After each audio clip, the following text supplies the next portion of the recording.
డైరెక్ట్గా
విలేజ్లోకి వెళ్ళకూడదని చెప్పి నాకేం ఎక్కడ రిస్ట్రిక్షన్స్ కాలేదు. చూపించండి, విలేజ్లోకి 11:30కి వెళ్ళాలని ఎక్కడున్నా, గ్రామంలోకి వెళ్ళకూడదు, గుడికి వెళ్ళకూడదు అని నాకు ఎటువంటి రిస్ట్రిక్షన్స్ చెప్పలేదండి. గుడికి వెళ్ళడానికి కూడా కోర్టు పర్మిషన్ తీసుకోవాలా? కాదు, అంటే గుడికి వెళ్ళడానికి కూడా కోర్టు పర్మిషన్ కట్టాలా? ఇప్పుడు ఇక్కడ మీటింగ్ గురించే నేను పర్మిషన్ తీసుకున్నానన్న. గుడికి వెళ్ళడానికి కోర్టు పర్మిషన్ లేదని మీరు అంటున్నారు కదా. గుడికి వెళ్ళడానికి కోర్టు పర్మిషన్ కావాలని చెప్పి మీరు చెప్పండి. అందుకే అంటున్నారన్న, ఇప్పుడు గుడికి వెళ్ళడానికి కూడా కోర్టు పర్మిషన్ కావాలా? ఏం యాక్టివిటీస్ అన్నా? గుడికి వెళ్ళడం కూడా యాక్టివిటీనేనా? గుడికి వెళ్ళడం కూడా యాక్టివిటీనేనా? లేదని మీరు అడుగుతున్నారు. గుడికి వెళ్ళడానికి కోర్టు పర్మిషన్ లేదంటున్నారు. అదే అంటే మీరు ఇప్పుడు చెప్తున్నారు కదా, మీరు రిటర్న్ గా ఇవ్వండి. ఇంతకుముందు నోటీస్ ఇచ్చారు నాకు, ఇక్కడ మీటింగ్ పెట్టడానికి పర్మిషన్ లేదు అని చెప్పి నోటీస్ ఇచ్చారు కాబట్టి నేను కోర్టుకి వెళ్ళాను. ఇప్పుడు మీరు ఇదే రిటర్న్ గా గుడికి వెళ్ళడానికి కోర్టు పర్మిషన్ కావాలని చెప్పి మీరు అది చెప్పండి అన్న. ఇప్పుడు నేను టెంపుల్కి వెళ్ళి దేవుడికి దండం పెట్టుకునే హక్కు నాకుందా లేదా చెప్పండి అన్న. విలేజ్ కి లేదు కాబట్టి నేను కోర్టు పర్మిషన్ తెచ్చుకున్నాను. ఇప్పుడు మీరు గుడికి వెళ్ళే హక్కు లేదని చెప్పండి, మళ్ళీ కోర్టు పర్మిషన్.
హలో హలో అమ్మాయి, హలో హలో రావట్లా, హలో హలో రామా,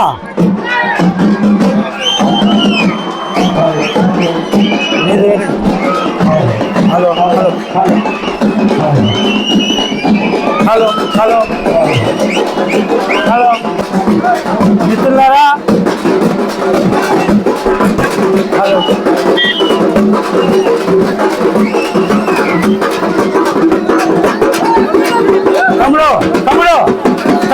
ఆపండి అమ్మా, తమ్ముడు తప్పిట్లు ఆపండి.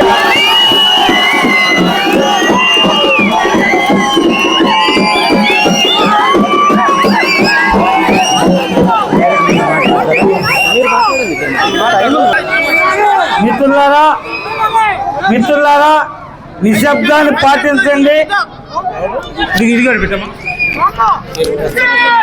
క్రమశిక్షణని పాటించండి. అమూల్యమైనటువంటి సందేశాన్ని ఇవ్వడానికి మన అన్న బీసీవై పార్టీ అధ్యక్షులు రామచంద్ర యాదవ్ అన్న గారు మన కొరకు వచ్చారు. ఎన్ని అవంతరాలైనా ఎదుర్కొంటూ మన ముందుకు వచ్చిన సందర్భంగా అసలు అన్న ఈ గ్రామానికి రావాల్సిన అవసరం ఏమిటి? మీరంతా దిగండి, బయట వాళ్ళు దిగండి, తొందరగా దిగండి.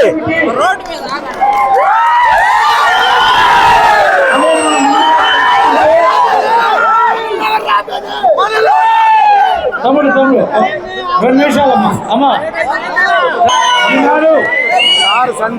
రైతులుగా ఈ గ్రామంలో భూములు కోల్పోతామని ఇండో సోలార్ కలిసిన వారు మన భూములు తీసుకుంటారని గత 4 నెలల నుండిగా జరుగుతున్నటువంటి పరిణామంలో రైతులకు మద్దతుగా మన అందరికీ న్యాయం చేసే కొరకు మన అందరినీ పలకరిస్తూ పేరు పేరున ధైర్యం నింపేందుకు మన భూములను కాపాడే విధంగా అన్నగారి వచ్చారు.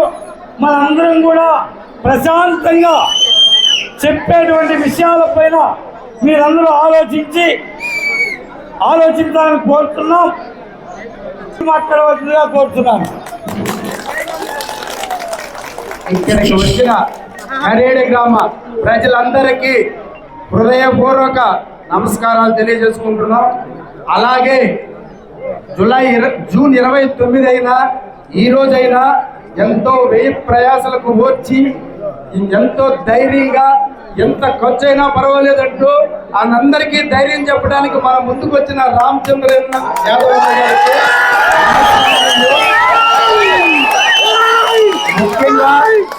ముఖ్యంగా మనం ఎప్పుడు చెప్పుకునేదే కాబట్టి 2 నిమిషాలు నేను మాట్లాడతాను, తర్వాత అన్నే మాట్లాడతారు. సార్, మీరు పొంగనూరు మీ గ్రామానికి వచ్చినప్పుడు మీ ఇల్లు చూసాం సార్. మీ ఐశ్వర్యం చూసి మమ్మల్ని మీరు ఆదరించిన తీరు చూసినప్పుడు మీ మంచి మనసు ఎంతో మాకు అప్పుడు అర్థమైంది సార్.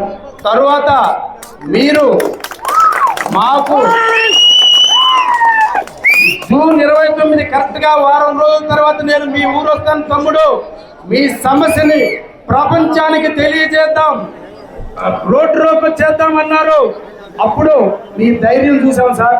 తరువాత జూన్ 29 వచ్చింది, మేమంతా ఇక్కడికి వచ్చాము. అప్పటికే పోలీసు వారు ఆంక్ష మా పెద్దపల్లిపాలెం మన్నేరు దగ్గరికి మీరు ధైర్యంగా వచ్చి ఈ పడవ ఎక్కండి సార్ అంటే చుట్టూరు నీళ్లు, మధ్యలో చిన్న పడవ, ఏమీ ఆలోచించకుండా పడవ ఎక్కినప్పుడు మీ గట్స్ చూసాం సార్. ఎంతో సంతోషపడ్డాం. తరువాత కృష్ణాపురం ఎస్టీ లేడీస్ కి న్యాయ సహాయం చేయమన్నప్పుడు మీరు మీ సొంత ఖర్చులతో లాయర్ను పెట్టి వాళ్ళకి బెయిల్ ఇప్పించినప్పుడు కానీ, మళ్ళీ వాళ్ళు కలిసి మా పరిస్థితి సార్ అన్నప్పుడు వాళ్ళకి సహాయ సహకారాలు అందిస్తున్నప్పుడు కానీ, ఎప్పుడైనా నిలువెల్లు మిమ్మల్ని చూసి చాలా సంతోషపడుతున్నాం సార్. ఇంకా ఎక్కువ మాట్లాడదలుచుకోలేదు సార్. ప్రజలారా, ఒక చిన్న పిట్టగా చెప్పి ముగించేస్తాను. ఒక ఊర్లో ఒక పెద్ద మర్రి చెట్టు ఉంటే ఆ మర్రి చెట్టు మీద ఎన్నో పక్షులు నివసిస్తాయి. ఒకసారి పరాయి ఊరి నుంచి ఒక వ్యాపారి వచ్చి ఆ చెట్టు మీద చూసి, అబ్బా ఈ పిట్టలన్నింటినీ అమ్ముకుంటే చాలా డబ్బులు వస్తాయి అనుకుని ఒక వేటగాడిని పంపిస్తాడు. ఆ వేటగాడు ఒక చిన్న వల తీసి దగ్గర పెట్టి కొన్ని నూకలు వేస్తాడు. దాంట్లోనే ఉండే ఒక పిట్ట ఆశపడు లేకపోతే ఆకలయ్యో ఆ నూకల కోసం పోదామంటే పోవద్దు, అది మోసం అని చెప్పినా వినకుండా అక్కడికి వెళ్ళి ఆ వలలో చిక్కుంటది. ఆ వేటగాడు వచ్చి ఆ పిట్టను తీసుకొని వెళ్ళి ఇంటికి వెళ్ళి ఏం చేస్తాడు, ఓపికంటే వండుకుంటాడు, అవసరం అయితే అమ్ముకుంటాడు. పాపం ఆ పిట్టకి తెలియలేదు. మళ్ళా అబ్బో మన పెట్టంలోనే పెట్టబడిందని మళ్ళా తీసుకొచ్చి వల పెడతాడు. అప్పుడు ఈ పక్షులన్నీ చెట్టు మీద ఉండి ఇంకో 4 పక్షులు వెళ్దామంటారు. ఆ పక్షి పోయి ఆ ఇంట్లో ఏం రాజభోగాలు అనుభవిస్తుందో మనం కూడా వెళ్దామా అంటే వద్దు, అది మోసం అని చెప్తే వినకుండా 4 పక్షులు మళ్ళీ అదే ఆహారం కోసం జల్సాగా బతకాలని వచ్చి ఆ వల్లో చిక్కున్నప్పుడు ఆ వల్లో ముందుకొచ్చి ఈక చూసి అబ్బో ఇది పెద్ద మోసం అని గ్రహించి మిగతా పక్షులందరినీ ఏడుకుంటే అన్ని పక్షులు వచ్చి ఒక్కసారి రెక్కలు ఎదిరించి ఆ వల్లే ఎత్తుకొని పోతాయి. ఐకమత్యం ఉంటే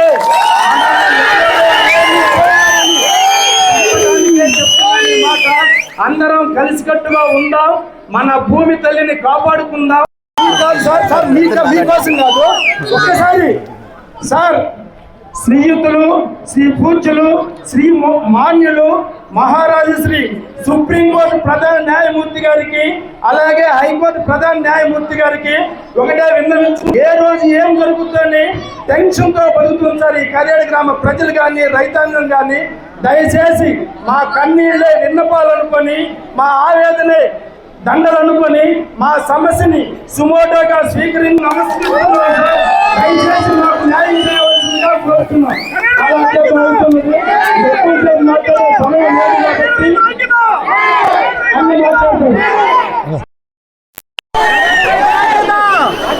ఇప్పుడు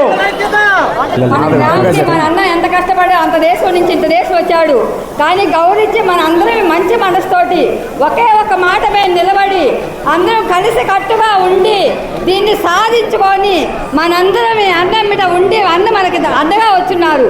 కానీ దీని అందరూ మనసులో పెట్టుకొని అటొక మాట ఇటొక మాట తప్పకుండా అన్నయ్య మనకి ఏం చెప్పాడు ఆ మాట మీద నిలబడి నాడా చిక్కి కూడా చూస్తే గుర్రాన్ని పోయి వాళ్ళు ఏమి చేయలేడు. వాడికి నాడా చిక్కిందంటే వాళ్ళ గుర్రం కొట్టాడు, వాళ్ళ ఆట ఆడిస్తాడు.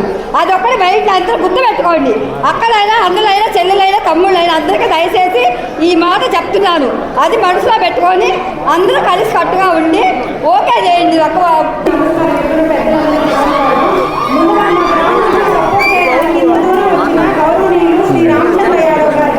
మా ప్రత్యేక ధన్యవాదాలు అయితే తెలుపుతున్నామండి.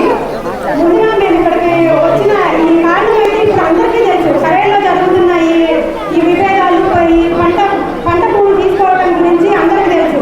నాకు అయితే ఒకటి అనిపిస్తుంది, ఇప్పుడు మన గ్రామం మన ఈ గ్రామ పంచాయతీ పరిధి స్వతంత్ర భారతదేశంలోనే ఉందా అని నాకు అనిపిస్తుంది. ఇలాంటి ఈ పోలీసులందరూ అంటే మనకి ఒక హైకోర్టు తీర్పు ఇచ్చి మీటింగ్ పెట్టుకోవడానికి ఒక తీర్పు ఇచ్చినప్పటికీ ఒక ప్రాపర్ మీటింగ్ పెట్టుకోవడానికి ఒక ఏమి లేని ఒక పరిస్థితిలో ఇక్కడ ఒక ట్రాక్టర్ పైన మనం మీటింగ్ జరుపుకుంటున్నామంటే ఉన్నామా అనేది నాకు ముందుగా వచ్చిన ఒక డౌట్. మనమైతే ముందుగా పొలాలు ఇవ్వమని చెప్తున్నప్పటికీ కమ్యూనిటీ లేవు, అందరం ఒకే కమ్యూనిటీ. ఇక్కడ అందరూ రైతులు, అందరూ గ్రామస్తులే. కమ్యూనిటీలు ఏముంది లేదు, అందరూ ఒకటే మాట్లాడించండి. కానీ కమ్యూనిటీ ఉంది, కమ్యూనిటీ గురించి వద్దు. సహాయం అడగడానికి వెళ్తాం, కానీ మనం సహాయం అడగడానికి కూడా ఎక్కడికి వెళ్ళని ఒక సిచ్యువేషన్ లో మన గ్రామాన్ని అయితే ఎందుకు ఉంచుతుంది ఈ ప్రభుత్వాన్ని నేను అడుగుతున్నాను. మనం గ్రామాన్ని నుంచి బయటికి వెళ్ళి మనం ఏ సిచ్యువేషన్ ని మనం చెప్పి మాకు ఇలాంటి సహాయం కావాలి, మా గ్రామం ఇలాంటి పరిస్థితిలో ఉంది. ఎప్పుడు చూడు నేలలో లేని ప్రభుత్వ అధికారులు పోలీస్ యంత్రాంగం అంతా ఒప్పుకోవాలి అనేది ఒకటి ఉంది. అయినా కూడా నిబంధనలన్నీ పక్కకు నెట్టేసి ఇప్పుడు ఇలా చేస్తున్నారు. ఇలా చేయడం వల్ల మీరు నష్టపోవడమే తప్ప లాభం లేదు. ఎందుకంటే జనాలందరిలో మీ మీద ఉన్న ఒక నమ్మకాన్ని మీరు కోల్పోతూ ఉంటారు.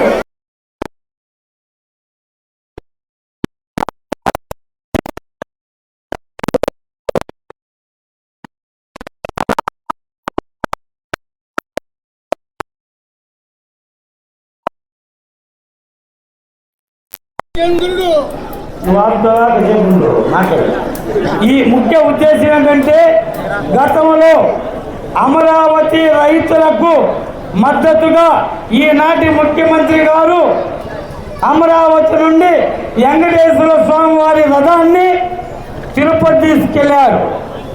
ఈనాడు మనం చేయాల్సింది మన గ్రామ నడిపొట్టున వినాయకుడిని కరేడు గ్రామ రైతులకు న్యాయం జరగాలని అమరావతి మీదుగా మన కృష్ణారావు పడతాం. దీనికోసమే save Vinayaka, save land, save Karedu అని మనం ఓటు పెట్టుకున్నాం. ఈ అంటే ఉద్యమాలు చేశాం, న్యాయ పోరాటం చేస్తున్నాం. దానికి తోడు దైవ పోరాటం కూడా, దైవం కూడా మన గ్రామానికి రక్షణగా ఉండాలనేటువంటి ఉద్దేశంతో ఆ కార్యక్రమం చేస్తున్నాం. ఆ కార్యక్రమం అర్థం చేసుకోండి. మనకి స్పష్టంగా అన్ని విధాలుగా కోర్టులు కానీ దేవుళ్ళు కానీ సంపూర్ణంగా మద్దతున్నారు. ఎవరు అధైర్యపడాల్సిన అవసరం లేదని తెలియజేస్తూ ఈ పోర్టును అడ్డంగా పెట్టుకొని రాబోయే రోజుల్లో ఇక్కడ వీళ్ళు ప్రభుత్వాలు చేసే అవినీతిని, అరాచకాలకు, స్మగ్లింగ్కి దీన్ని కేంద్రంగా చేసుకోవడం కోసమే ఈరోజు ప్రభుత్వాలు కొన్ని దుర్మార్గులతో కలిపి దోపిడీ శక్తులతో కలిసి కుట్ర పన్నాయి అనే విషయాన్ని మీరందరూ గమనించాలి. ఎందుకు ఈరోజు ఇండోసోల్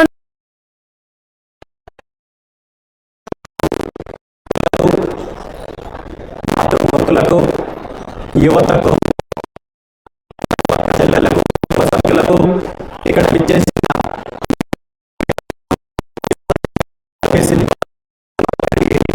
పేరు నా హృదయపూర్వక నమస్కారాలు తెలియజేస్తూ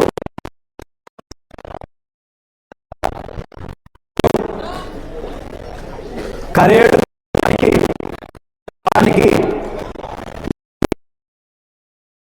మాట్లాడడానికి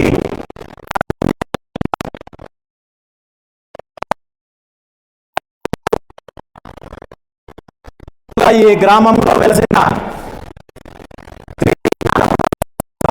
శ్రీకాళహస్తి ఇంతకు ముందే పెద్దలు చెప్పినట్టు ఈ గ్రామంలో సుమారు 15 దేవాలయాలు, దేవుళ్ళ యొక్క ఆశీస్సులు ఈ గ్రామానికి, ఈ గ్రామస్తులకు, రైతులకు అందరికీ ఉండాలని, అందరికీ మంచి జరగాలని, ముఖ్యంగా ఈ గ్రామాన్ని, ఈ గ్రామ రైతులను, రైతుల భూములను కబలించడానికి వస్తున్న గ్రహణాలని, రాబందుల నుండి ఈ గ్రామాన్ని కాపాడాలని మనస్ఫూర్తిగా భగవంతుణ్ణి ప్రార్థిస్తూ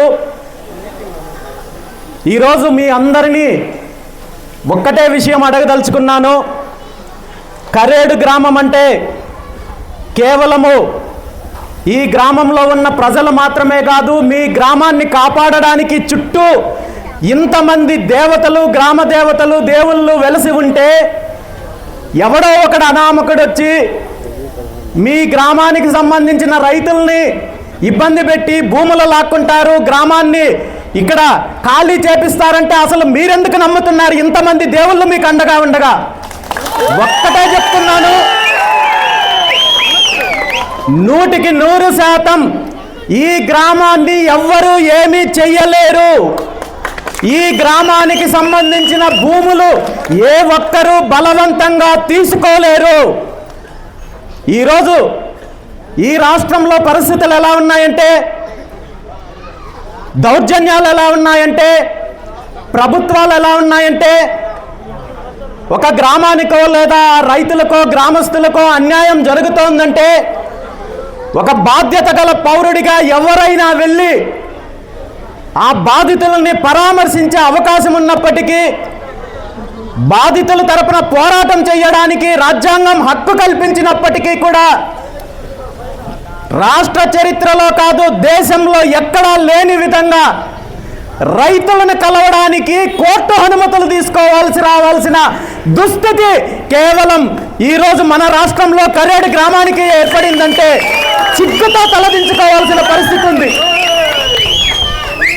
ప్రభుత్వాలు, అధికారంలో ఉన్నవాళ్ళు పోలీస్ వ్యవస్థని శాంతి భద్రతలు కాపాడడం కోసం, నేరాలను అరికట్టడం కోసం, ప్రజలు, పౌరులు స్వేచ్ఛగా తిరగడం కోసము, శాంతియుతంగా బ్రతకడం కోసం ఉపయోగించుకోవాలి. కానీ ఈ విధంగా అన్యాయానికి, దౌర్జన్యాలకి గురవుతున్న రైతులకు, వాళ్ళని భయభ్రాంతులకు గురి చేయడానికి దౌర్జన్యాలు చేస్తున్న, అరాచకాలు చేస్తున్న శక్తులకు అండగా నిలబెట్టడం కోసం ప్రభుత్వాలు పోలీస్ వ్యవస్థను ఈ విధంగా ఉపయోగించుకుంటున్నారంటే అధికారంలో ఉన్న ప్రభుత్వ పెద్దలు సిగ్గుతో తలదించుకోవాల్సిన అవసరం ఉంది.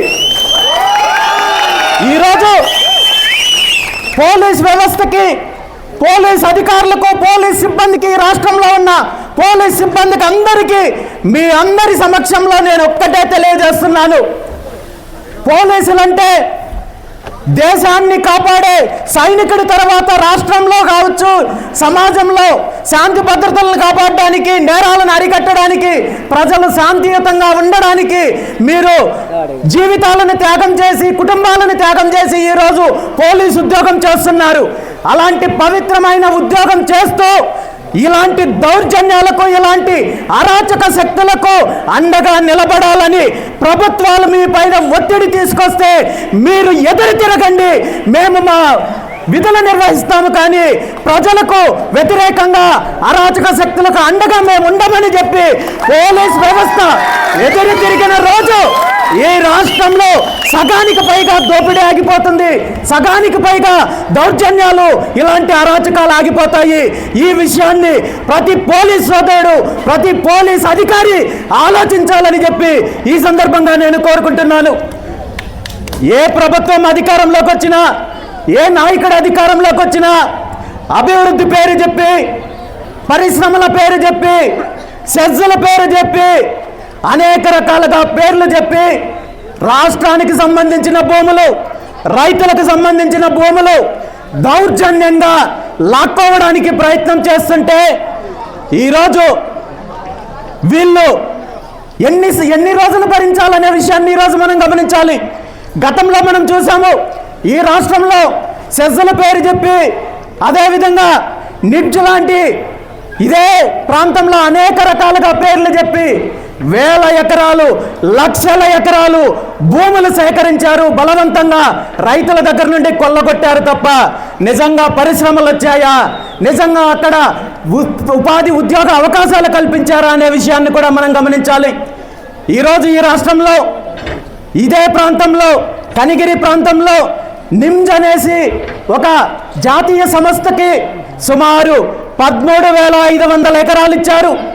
ఇది 2013లో కనీసము సుమారు 12 సంవత్సరాల క్రితం సేకరించారు. ఇప్పటి వరకు అక్కడ ఒక్క పరిశ్రమ కానీ, ఒక కంపెనీ కానీ, ఏ ఒక్కరికి ఉద్యోగం కానీ రాలేదు. అదేవిధంగా కావలి ప్రాంతంలో ఇక్కడ సెజ్ ఏర్పాటు చేశారు, అక్కడ అభివృద్ధి జరగలేదు. అదేవిధంగా ఈ రాష్ట్రంలో అనేక చోట్ల ఈరోజు లేపాక్షి సెజ్ అని ఏర్పాటు చేశారు, 8,800 ఎకరాలు తీసుకున్నారు. ఇప్పటి వరకు ఒక్క వ్యక్తికి ఉద్యోగం కానీ, ఉపాధి కానీ, ఒక పరిశ్రమ కానీ రాలేదు. ఈ విధంగా సెజ్ల పేరు చెప్పి, పరిశ్రమల పేరు చెప్పి, అభివృద్ధి పేరు చెప్పి రైతుల దగ్గర లక్షలాది ఎకరాలు తీసుకొని వీళ్ళు చేస్తున్నదేమంటే, ఈ మీ ద్వారా బలవంతంగా సేకరించిన భూములను బ్యాంకుల్లో తాకట్టు పెట్టి వేల ఎకరాలు కాజేసి అవినీతి చేసే కార్యక్రమం చేస్తున్నారు తప్ప ఏ ఒక్క చోట పరిశ్రమలు రాలేదు. వీళ్ళ ఉద్దేశము పరిశ్రమలు తీసుకురావాలి, అభివృద్ధి చెయ్యాలి అనేది కాదు, కానీ కేవలం పరిశ్రమల పేరు చెప్పి భూములు లాక్కొని దోపిడీ చేయాలనే ఆలోచనతో ఇలాంటి కార్యక్రమాలు జరుగుతున్నాయి. కాబట్టి ఈ విషయాలన్నీ తెలుసుకొని కరేడు ప్రాంతంలో ఒక దోపిడీ కంపెనీ వచ్చి ఈ ప్రాంతానికి సంబంధించి, ఈ రైతులకు సంబంధించిన భూములు కాజేయాలని చూస్తే దానికి కరేడు రైతులందరూ కూడా ఐకమత్యంతో ఎదురు తిరిగారు, ఉద్యమించారు. మేము ఇవ్వము, మా భూములు మాకు కావాలని చెప్పి ఎదురు తిరిగితే అనేక రకాలుగా వ్యవస్థలను అడ్డం పెట్టుకొని, అధికారాన్ని అడ్డం పెట్టుకొని భయభ్రాంతులకు గురి చేసే కార్యక్రమం చేశారు. తప్పుడు కేసులు పెట్టారు, నాతో పాటు రైతుల మీద కేసులు పెట్టారు, గిరిజన మహిళల మీద కేసులు పెట్టారు. ప్రతిరోజు పోలీసులను పంపించి ఏదో ఒక రకంగా భయభ్రాంతులకు గురి చేసే కార్యక్రమం చేస్తున్నారు. నేను ఈ సందర్భంగా ఒక్కటే చెప్తున్నాను, ఈరోజు మీరు వ్యవస్థలను ఉపయోగించి లేదా అధికారాన్ని ఉపయోగించి పోలీస్ వ్యవస్థను ముందు పెట్టి భయభ్రాంతులకు గురి చేసి రైతుల దగ్గర నుండి బలవంతంగా పొలాలు తీసుకోవాలని చూస్తే అది మీ అమాయకత్వం అవుతుంది. ఇలాంటి దౌర్జన్యాల వల్ల, బలవంతం వల్ల ఒక్క సెంటు భూమి కూడా మీకు రాదనే విషయాన్ని ఈ సందర్భంగా తెలియజేస్తున్నాను. ఇప్పటికీ ఎన్నో వేల మంది రైతుల నోట్లో మట్టి కొట్టారు. ఇదే సెజ్జల పేర్లు చెప్పి, ఇదే కంపెనీల పేర్లు చెప్పి, ఇదే అభివృద్ధి పేరు చెప్పి. గత కొన్ని రోజుల క్రితము నేను విశాఖపట్నం వెళ్తే అక్కడ స్టీల్ ప్లాంట్కి సంబంధించిన నిర్వాసితులు కలవడం జరిగింది. సుమారు 50 సంవత్సరాల క్రితము స్టీల్ ప్లాంట్ కోసము ఆనాడు రైతులు స్వచ్ఛందంగా సుమారు 16,000 మంది రైతులు సుమారు 30,000 ఎకరాలు స్వచ్ఛందంగా ఇస్తే మా పిల్లలకు ఉద్యోగాలు వస్తాయి, ఈ రాష్ట్రానికి మంచి జరుగుతుంది, అభివృద్ధి జరుగుతుంది అని చెప్పి భూములు ఇస్తే ఇప్పటి వరకు సుమారు 8,000 మంది రైతులకు, ఆ నిర్వాసితులకు న్యాయం చేయలేదు, ఏ ఒక్కరికి ఉద్యోగాలు ఇవ్వలేదు. కానీ వీళ్ళ భూములను మాత్రము, ఆ పరిశ్రమను ప్రైవేటీకరణ చేసి లక్షల కోట్ల రూపాయల విలువైన భూములను ప్రైవేటు పరం చేసే కార్యక్రమానికి కొంతమంది కుట్రలు చేస్తున్నారు. ఆనాడు ఇదే విశాఖ స్టీల్ ప్లాంట్ పరిశ్రమకు రైతులు ఇచ్చిన భూముల విలువ ఎంతంటే ఒక్కొక్క ఎకరా 1,500 రూపాయలు, 2,000 రూపాయలు, 3,000 రూపాయలతో కలిపి ఎకరా భూము లెక్కబెట్టి భూములు ఇస్తే ఈరోజు ఆ భూములు ఇచ్చిన రైతులు రోడ్డు మీద ఉన్నారు. ఆ భూములు తీసుకున్న వాళ్ళు, ఆ భూముల విలువ ఎంత ఉందో మీ అందరికీ తెలుసు. 100 కోట్ల రూపాయల విలువ ఉంది ఈరోజు. కానీ 1,500, 2,000 రూపాయలకి ఇచ్చిన రైతులు మాత్రము రోడ్ల మీద ఉన్నారు. రేపొద్దున్నే వీళ్ళు ఇచ్చే నష్టపరిహారానికో లేదా మరొక్క దానికో ఆశపడి ఈ విధంగా భూములు ఇస్తే మీ పరిస్థితి, మీ పిల్లల పరిస్థితి కూడా అదే విధంగా తయారవుతుంది. ఈరోజు ఈ బలవంతంగా భూములు ఎవరైతే లాక్కుంటున్నారో వాళ్ళు దీన్ని వ్యాపారం చేసి దోచుకునే ప్రయత్నం జరుగుతుంది తప్ప ఈ గ్రామానికో, ఈ గ్రామ రైతులకో, వచ్చే జనరేషన్స్కి న్యాయం జరగదు అనడానికి ఇదొక ఉదాహరణ మాత్రమే చెప్తున్నాను. దీని మీద ఇప్పటికే మనం అనేక రకాలుగా పోరాటం చేశాము. ప్రభుత్వానికి, ఈ రాష్ట్ర ప్రజలకు తెలియజెప్పే కార్యక్రమం చేశాము. ఈరోజు ఈ రాష్ట్రంలో ఉన్న రైతాంగాన్ని అందరికీ కూడా నేను ఈ సందర్భంగా ఒకటే తెలియజేస్తున్నాను. ఈ రాష్ట్ర ప్రజలందరికీ కూడా తెలియజేస్తున్నాను. ప్రభుత్వాలు అధికారాన్ని అడ్డం పెట్టుకొని అమాయకులైన రైతుల్ని బలవంతంగా ఈరోజు ఊర్లు ఖాళీ చేసి అధికారంతో, దౌర్జన్యంతో ఈరోజు ఇక్కడ కరేడు రైతులకు అన్యాయం చేయాలని చూస్తుంటే ప్రతి ఒక్కరూ కూడా ఈ రాష్ట్రంలో ఉన్న ప్రతి రైతు స్పందించాలని చెప్పి ఈ సందర్భంగా కోరుకుంటున్నాను. ఎందుకంటే ఈరోజు కరేడు రైతులకు జరిగిన అన్యాయము రేపొద్దున్నే పక్క జిల్లాలో జరగచ్చు, పక్కన ఇంకొక గ్రామంలో జరగచ్చు. ఈ రాష్ట్రంలో ఏ ఒక్కరి మీదకి వచ్చినా కానీ ఇదే పరిస్థితి ఉంటుంది. కాబట్టి రాష్ట్రంలో ఉన్న ప్రతి రైతు, ప్రతి పౌరుడు కూడా కరేడు రైతులకు అండగా నిలబడాల్సిన అవసరం ఉందని చెప్పి నేను ఈ సందర్భంగా